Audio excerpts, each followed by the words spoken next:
Friends, చూడండి ఎంత అందంగా ఉంది ఈ పువ్వులు. ఈ మొక్కలు, పువ్వులు అన్నీ చెప్తున్న ఒక మాట ఏంటని తెలుసా? నన్ను చూసి నా సృష్టికర్త ఎవరని తెలుసుకోండి, నా సృష్టికర్త ఎంత గొప్పవాడని అర్థం చేసుకోండి అని చెప్తుంది.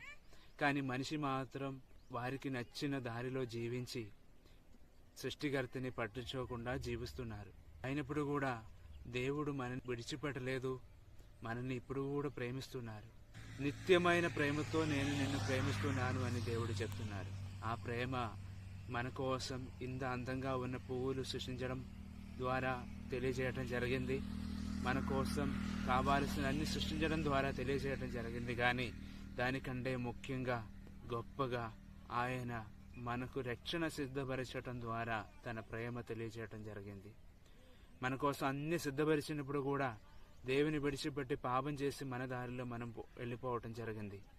కానీ ఇలా ముందుకెళ్తే నిత్యమైన నరకములోకి ప్రతి ఒక్కరు కూడా వెళ్ళిపోవాలి అనే విషయం తెలుసుకొని యేసుక్రీస్తు అనే పేరులో సాక్షాత్ సృష్టికర్త ఈ లోకానికి రావటం జరిగింది.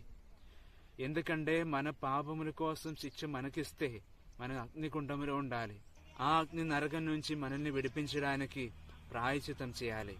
ఆ ప్రాయశ్చితముగా శిలువ మరణం అనుభవించి మన కోసం తన పరిశుద్ధమైన రక్తం కార్చి మన కోసం చనిపోయి తిరిగి లేచి రక్షణ సిద్ధపరచటం జరిగింది. ఈ విధముగా కలువరి శిలువ ద్వారా మన పైన ఉన్న ప్రేమ తెలియజేయటం జరిగింది. ప్రియమిత్రులారా, ఈ ప్రేమని అర్థం చేసుకోండి. ఇంత గొప్ప ప్రేమమయుడైన సృష్టికర్త మీకు ఉన్నప్పుడు మీరెందుకు సృష్టిని పూజించాలి, మనిషిని పూజించాలి? మీకోసం ప్రాణం పెట్టిన అందమైన ప్రపంచాన్ని కలిగజేసి ఇచ్చిన ఆ సృష్టికర్త పూజించుకోండి. ఆయన మీకోసం రక్షణ సిద్ధపరిచారు. ఆ రక్షణ భాగ్యం పొందాలంటే మీరు ఆయన యందు విశ్వాసం ఉంచాలి.